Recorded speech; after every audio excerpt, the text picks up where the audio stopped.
ইট পাথরের তৈরি একটা ঘর যখন ভালোবাসা, যত্ন আর নিজের সকল স্বপ্ন নিয়ে অল্প, অল্প করে গড়ে তোলা হয়, তখনই সেটা নিজের বাড়ি বা হাউস থেকে হোমে পরিণত হয়। আসসালামু আলাইকুম টাইনি ওয়ার্ল্ড ফ্যামিলি। কেমন আছেন সবাই? আশা করছি আপনারা সবাই ভালো আছেন। আলহামদুলিল্লাহ আমরাও সবাই ভালো আছি। তো গত ভ্লগে আপনাদের সাথে আমাদের ঘরের একটু স্নেক পিক দেখিয়েছিলাম বা ঘরের কাজকর্ম শুরু করেছি সেটা শেয়ার করেছিলাম, আর তারই হচ্ছে কন্টিনিউয়েশন যতটুকু পেরেছি আজকে আপনাদের সাথে শেয়ার করব।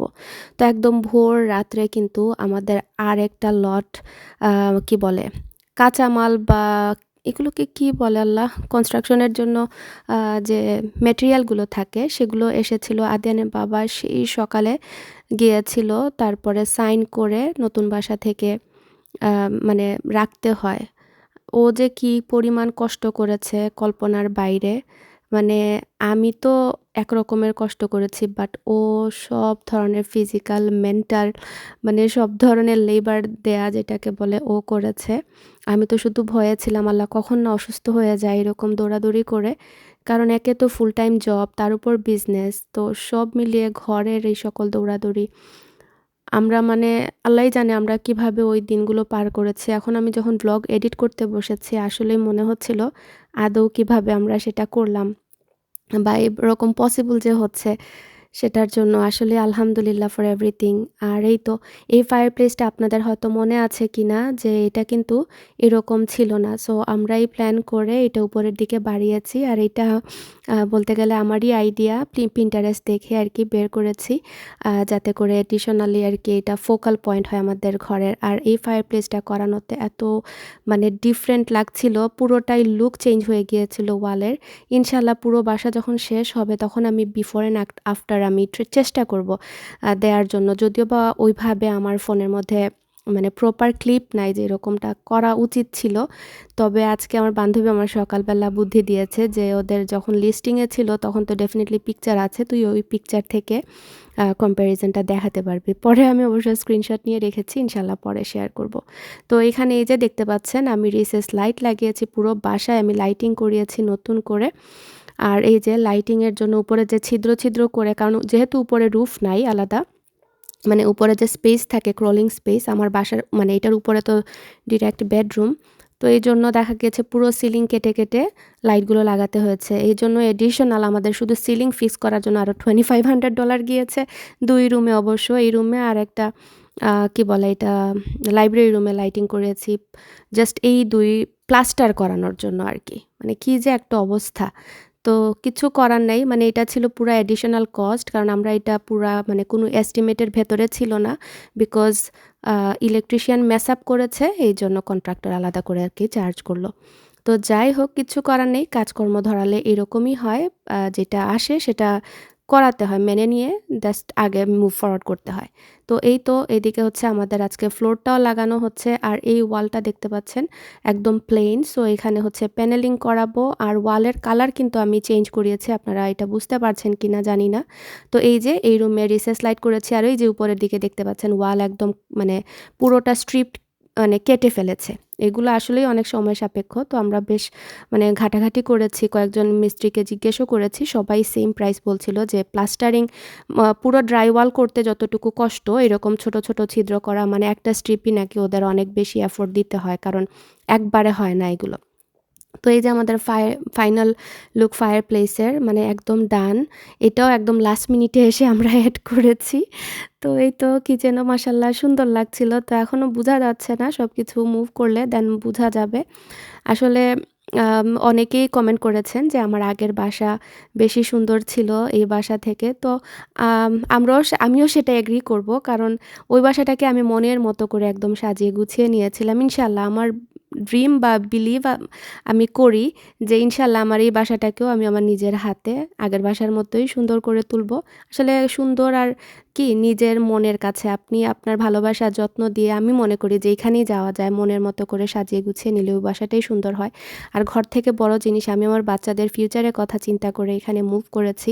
বাসা যদি চিন্তা করতাম তাহলে ওই বাসায় কখনো মানে ছেড়ে আসতাম না। প্লাস ওই বাসা তো আমারই আছে, রেন্টে দিচ্ছি, জাস্ট আমরা থাকবো না, এতটুকুই আর কি।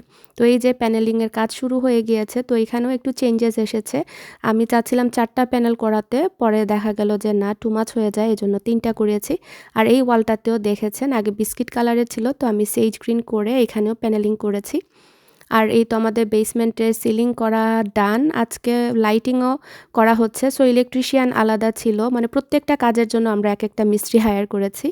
আর এই তো ড্রাই ওয়ালের জন্য মানে কাজ শুরু হবে। এখন হচ্ছে ভেতরের যে ইনসুলেশন বলে, যাতে ঠান্ডা হয় না আর কি, গরম থাকার জন্য, তো এগুলো হচ্ছে আজকে দেয়া হবে। ওরা খুবই ফাস্ট ছিল, আমাদেরকে যেরকম প্রমিস করেছে 2 to 3 উইকস ঠিকই আমাদের 3 সপ্তাহের ভেতরে পুরো কাজ বেসমেন্টের শেষ করে দিয়েছে, যেটা আনবিলিভেবল। আর আসলে একসাথে সব মিস্ত্রি মিলে একসাথে কাজ করাতে এরকমটা পসিবল হয়েছে, নয়তোবা হতো না। আর আমরা যেহেতু কন্ট্রাক্টে দিয়ে দিয়েছি, এইজন্য হয়তোবা আরও ফাস্ট হয়েছে। প্লাস আমরা প্রত্যেক দিনই কাজের জায়গায় গিয়েছি। তো আলহামদুলিল্লাহ, আলহামদুলিল্লাহ, মানে আল্লাহ তাআলা সব কিছুই একদম ইজি করে দিয়েছেন। আর আমরা বারবারই বলছিলাম যে আমাদের ডেডলাইন, আমরা যাতে ক্রিসমাস ব্রেকের সময় যাতে বাচ্চাদেরকে নিয়ে ওই বাসায় যেতে পারি। কারণ ওই একটা সময় আদিয়ানের বাবা অফ নিয়েছেন, নয়তোবা ও থ্রু আউট দ্য টাইম ও কাজ করেছে। চাচ্ছিল না অফ নিতে, কারণ ও চায় না দেখা যায় যে ভ্যাকেশন টাইমটা মানে রাখতে। তো এই তো আমরা সব কাজ মানে করানো শেষ, ধুলোবালির কাজ শেষ। তো এখন আমরা প্রফেশনাল ক্লিনার হায়ার করেছিলাম। তো এই ক্লিনার মানে ওরা একদম আমাদের ক্যাবিনেট থেকে শুরু করে একদম মানে যাবতীয় ডিটেল যে ক্লিনিং, সেটার জন্য আমরা অনেক টাকা পে করেছি। প্রায় কত $1000 মতো পে করেছি জাস্ট ফর ক্লিনিং। মানে একদম উইন্ডো থেকে শুরু করে ফ্যান, সিলিং সব কিছু, বা মানে বাথরুমের আপস্টেয়ারে বাথরুম, বেসমেন্টাল লাইট, ডাস্টিং, এইরকম আর কি সব কিছু। ওভারঅল যে আমরা খুব স্যাটিসফাইড এরকম বলবো না, মানে ওরা মানে ওদের মতো করে কাজ করে গিয়েছে। নিজের হাতে ক্লিন করলে যেরকমটা হয় ওই রকমটা কোনো রকমই হয়নি। যেখানে হাত দিচ্ছিলাম সেখানেই ডাস্ট, সেখানেই ময়লা। তো কি আর করব, কিচ্ছু করার নাই আসলে। আমি সবসময় এজন্যই বলি যে ক্লিনার দিয়ে কাজ করানো আমার পছন্দ হয় না। তো এই হচ্ছে আপস্টেয়ারের একটু অংশ বিশেষ। এটা হচ্ছে কমন বাথরুম। উপরে বাথরুম কিন্তু আমাদের ৩ টা, মাঝখানে কমন বাথরুম, মাস্টার বাথরুমের সাথে একটা। এই হচ্ছে আমার মাস্টার বেডরুম। আমার যে কারেন্ট বেডরুম ওইটা থেকে বলতে গেলে ১.৫ গুণ বড়, মানে অনেক বড় সাইজে। বাথরুমটা একটু ছোট, বাট একদিকে হলে তো আরেকদিকে হয় না। সো আমি কিন্তু ওভারঅল হ্যাপি, কিছু করার নাই। প্লাস আমার ক্লোজেট ২ টা ক্লোজেট, মানে হিম অ্যান্ড হার এরকম ছোট সাইজের, বাট ইটস ওকে। তো এই তো বেসমেন্টে হচ্ছে আপনার কি বলে, ড্রাইওয়াল এখন লাগানো শেষ। মানে প্রত্যেক দিনই আমরা গিয়ে গিয়ে আপডেট দেখতাম, আর এক এক দিন গিয়ে দেখতাম যে এক একটা কাজ আগাচ্ছে। মনের ভেতরে একটা খুশি কাজ করতো। বিশেষ করে আদিয়ানের বাবাকে আমি এত খুশি কখনোই দেখিনি। ওর চোখে মুখে একটা আলাদা খুশির ঝলক ছিল। এত কাজ করছিল, এত কষ্ট করছিল, কিন্তু ওর মুখের দিকে তাকালে আমি মানে ফিল করতাম যে খুবই খুশি মাশাআল্লাহ। মানে খুবই এনজয় করছিল throughout the whole journey. আমি বারবার বলছিলাম যে স্ট্রেস নিবেন না, স্ট্রেস নিবেন না। তো ও বলছিল না, কাজ শেষ হয়ে গেলে, এই তো শেষ, কাজ শেষ হয়ে গেলে দেখবে শান্তি লাগবে। তো ওর খুশি দেখে আমারও খুশি লাগছিল, যদিও বা আমি বলছিলাম যে স্যাড ফিল করছিলাম মনের দিক দিয়ে যে বাসাটা ছেড়ে যাব। বাট ওর যখন খুশি দেখতাম তখন আসলেই আমার লাগতো যে না, যে হয়তো বা আমরা মানে ইনশাল্লাহ ভালো হবে সব কিছু। তো এই তো এখানে হচ্ছে ওদের কিন্তু সেন্ট্রাল ভ্যাকুয়াম আছে। তো এটাতে হচ্ছে সব মানে ময়লা পুরো বাসার ভ্যাকুয়াম দেওয়ার পরে এখানে জমা হবে ক্লিন করার জন্য। সো ওইটা আমরা আলাদা করে ক্লোজেটের মতো করে আলাদা করে দিয়েছি। আর বেসমেন্টটা দেখতে পাচ্ছেন বিশাল বড়, আমাদের কারেন্ট বেসমেন্ট থেকেও বলতে গেলে ডাবল। সো বেসমেন্টের লিভিং এরিয়া যখন শেষ হবে তখন আমাদের পুরো বাসা মিলে প্রায় ৫,০০০ স্কোয়ার ফিটের মতো হয়ে যাবে, যদি মানে এইটা অ্যাড করি আর কি। নর্মালি দেখা যায় বেসমেন্টটা অ্যাড করা হয় না লিভিং স্পেস হিসাবে, বাট যখন ফিনিশ হয়ে যায় তখন অ্যাড করা যায়। সো ওভারঅল যদি বলি এই বাসা, তাহলে বলবো যে বেসমেন্ট সহকারে অলমোস্ট ৫,০০০ স্কোয়ার ফিট। আর এখানে কিন্তু আমরা ওয়াল ভেঙেছি, আপনারা জানি না কতটুকু মনে আছে। এখানে ওয়াল কিন্তু অল দ্য ওয়ে আরও ১.৫ হাতের মতো বাড়ানো ছিল। তো এটা কিন্তু কমপ্লিটলি আদিয়ানের বাবার বুদ্ধি, ও বুদ্ধি করে এটা ওয়ালটা ভেঙে পুরো এরিয়াটাকে আরও বড় করেছে, যাতে করে মানে দেখতে মানে ভালো লাগে। প্লাস স্টোরেজের ওই পাশটাতেও আদিয়ানের বাবা আইডিয়া করে ওই পাশটা করিয়েছে, যাতে করে ওর মানে ফ্রেন্ড সার্কেল আসলে নিয়ে খেলতে পারে, বসতে পারে। ওর তো ইয়ে থাকে ওই যে আমাদের টেবিল টেনিস বলেন বা যে কোনো বড় গেমসের যে ইয়ে থাকে, পুল টেবল থাকে, ওইগুলো রাখতে যাতে ইজি হয়। প্লাস এই পাশে যদিও বা কিচেন করব না, কিচেনের জন্য আমরা একটা পাশ রেখেছি যাতে একটা আইল্যান্ডের মতো থাকে বা পার্টি হলে যাতে এখানে রাখতে পারি। তো সব মিলিয়ে বেসমেন্টটা আস্তে আস্তে শেষ হয়ে আসছে আলহামদুলিল্লাহ। ফাইনাল কাজ হচ্ছে আমরা বাথরুম করাবো। প্রথমে আসলে আমাদের লিস্টে বাথরুমও ছিল না। পরে আদেনা বাবা বলল যে করাচ্ছি যখন বাথরুমটা করিয়ে ফেলি, পরে দেখা যাবে যে টু ডু লিস্টে রাখলে আর পরে করানো হবে না, দেন এক ঝামেলায় শেষ হয়ে যাক, পরে আবার করি। বাথরুমের জন্য আমরা মিস্ত্রির সাথে কথা বলি। দেন উনারা বললেন যে না, উনাদের অলরেডি একটা কন্ট্রাক্ট আছে, সো ওইটা শেষ করে পরে উনারা আসবেন, এসে আমাদের বাথরুম করে দিবেন আর কি। তো আমরা বললাম সমস্যা নেই। তো ওইটার জন্য আমরা এখন আর মানে বেসমেন্টে কার্পেট লাগাচ্ছি না, কারণ কার্পেট লাগিয়ে দিলে পরে বাথরুমের কাজ করালে পরে কার্পেট নষ্ট হয়ে যাবে। তো এইভাবে আর কি এখন আপাতত আমরা বেসমেন্টের কাজ স্থগিত, যে উনারা ফেরত আসলে দেন বাথরুম ডান করার পরে কার্পেট লাগানো হবে আর কি। আর এখন তো বেসমেন্টে এত ইমার্জেন্সি না, মানে কার্পেটটা পরেও লাগানো যাবে, সমস্যা নেই। ফাইনালি এখন হচ্ছে লাইটগুলো লাগানোর পালা। বাসার প্রত্যেকটা লাইট ফিক্সচারই আমরা চেঞ্জ করেছি। আমি চাচ্ছিলাম যে মডার্ন বহ থিম, সাথে হচ্ছে যে কি বলে ব্রাশ গোল্ড যে কালার সেটার মতো রাখতে আর কি, অ্যান্টিক গোল্ড যেটাকে বলে, একদম চকচকা গোল্ড ওইটা না। তো ওই রকম লাইট ফিক্সচারও খুঁজে বের করেছি। বিশ্বাস করবেন কি না, এই লাইটগুলো পিক করতে আমার জান বের হয়ে গিয়েছে। কত স্টোরেজে গিয়েছি আর কতগুলো অনলাইন পেজ যে ঘেটেছি তার হিসাব নেই। তো দোকানে বা অনলাইনে হাজারো জিনিস আছে, বাট আপনি যখন পার্টিকুলারলি আপনার ঘরের জন্য কোনো কিছু পিক করতে যাবেন, তখনই মনে হয় হেডেক শুরু হয়ে যায়। কারণ একটা ডিজাইন আপনার মাথায় কাজ করে, বা আপনার ঘরে কোন শেপটা যাবে, কোন সাইজটা যাবে। আমরা কিন্তু একদম ইলেকট্রিশিয়ানকে জিজ্ঞেস করেছি যে এই স্পেসের জন্য কত বড় লাইট হলে ভালো হয়, কোন জায়গায় কোনটা লাগাবো, তো ডাইনিং স্পেসের জন্য কোনটা। তো আমি পুরো বাসায় বলতে গেলে একটা থিম অনুযায়ী ম্যাচ করে প্রত্যেকটা লাইট নিয়েছি, জাস্ট সেম না বাট সিমিলার, যাতে ওই যে একটা যে গোল্ড যেটা ব্রোঞ্জ গোল্ড বা ব্রাশ গোল্ড যেটা সেটা থাকে। Nice, good. What do you say? It's your house. আমার এই ড্রেসার আর ওয়ার্ড্রপটা বিক্রি করে দিয়েছি, সো এগুলো নেওয়ার জন্য আসছে মানুষ। তো ঘুম থেকে উঠেই একদম প্যাক করা শুরু করেছি, পুরো ওয়ার্ড্রপ থেকে এক বাস্কেট কাপড়, আল্লাহ কি যে একটা অবস্থা, আর মাথা ঘুরছে, আমি জানি না কিভাবে কি করব। এই এক ড্রয়ার থেকে আমার মেকআপের জিনিস সব এই এক বক্স শুধু makeup item, just for this drawer. And look what I did. আদিয়ানা বাবা হেল্প করে, এত কষ্টে উপর থেকে যে নামানো, পুরা উপর থেকে কষ্ট করে তিনজনে মিলে নামালেন। জিনিসপত্র বিক্রি করা মার্কেট প্লেসে আরেক হেডেক, মানে কন্টিনিউ আমার back and for text message, মানে আমি কি পরিমাণ যে হ্যাসল করছি এই কয়েকদিন ধরে শুধু জিনিসপত্র বিক্রির জন্য। একটা ছোট জিনিস পোস্ট করলে দেখা যায় 30 জন একসাথে নক করবে, দেন পরে পাত্তা নাই, একজনও নক করবে না। আপনি যখন রিপ্লাই দিবেন দেন কেউ আর নেওয়ার জন্য ইন্টারেস্টেড না, নয়তবে এমনিতে ভেঙে ফেলে ফোন পুরা, এইটা লাগবে, এইটা নিব। এই অবস্থা আর কি। এই এক একটা পিসের মধ্যে কতগুলো ড্রয়ার, এই যে মুভিং এর মধ্যে, এই ঠান্ডার মধ্যে পুরা ঘর আমার আইস হয়ে গিয়েছে। বাচ্চা কাচ্চা খাবে, নিজে খাবো, এখনও খাওয়াও হয় নাই। সেই যে 6:30-তে ঘুম থেকে উঠি আমি এভরিডে, আর তো রাত্রে 10টার মধ্যে আমি ঘুমিয়ে একদম। তো আবারও নতুন বাসায় আসলাম, যদিও বা ক্লিনাররা ক্লিন করে দিয়েছে, কিন্তু আদিয়ানা বাবা আবারও মানে সব কিছু এক দফায় ক্লিন করছে। বলছে যে না, পছন্দ হয়নি, আসলে আমাদের কারোরই পছন্দ হয়নি, কিন্তু কিছু করার নাই। আর এই সেন্ট্রাল ভ্যাকুয়ামটা আদিয়ানা বাবার খুবই পছন্দ হয়েছে। আমি শুধু বলছিলাম কি বিরক্তিকর, কারণ এত লাউড সাউন্ড হয়, কি বলবো, মাথা ধরে যায়। তো এই বাস্কেটে আর কি সব কিছু জমা হয়, তো আর ছোট্ট করে ক্লোজিটটা দিয়েছি। তো আমরা কিন্তু পরের বার আবারও আরেকটা কোম্পানি দিয়ে এখন কার্পেট ক্লিন করাচ্ছি, কারণ প্রথম কোম্পানির ওরা কিন্তু আমাদের কার্পেটও ক্লিনের কন্ট্রাক্ট নিয়েছিল, কার্পেট ক্লিনও করেছে, কিন্তু জায়গার ময়লা জায়গায় ছিল। আর আপস্টেয়ারে যেহেতু হোয়াইট কার্পেট, তেমন একটা মানে ভালো দেখাচ্ছিল না। তো না পারা সত্ত্বেও আবারও আমরা ক্লিনিং কোম্পানিকে হায়ার করলাম, করে আরও 400 এডিশনাল দিয়ে এই উপরে কার্পেটটা ওয়াশ করিয়েছি। আলহামদুলিল্লাহ উপরের ফ্লোরে আমাদের কোনো কিছুই টাচ করতে হয়নি, মানে সব কিছুই ওভারঅল মানে ক্লিন ছিল। ওয়েদারও মোটামুটি তখন খারাপ হওয়া শুরু করে, এক দফা স্নো পড়ে দেন আবারও মেল্ট হয়ে গিয়েছে, মানে অন অ্যান্ড অফ স্নো পড়ছিল। আর এই হচ্ছে বোনাস রুম আপস্টেয়ারে, মানে এইটা চাইলে পুরো একটা বেডরুমের মতো করা যাবে, বাট আমাদের প্ল্যান হলো এই রুমটাকে আদিয়ানা বাবার অফিস রুম করব আর কি।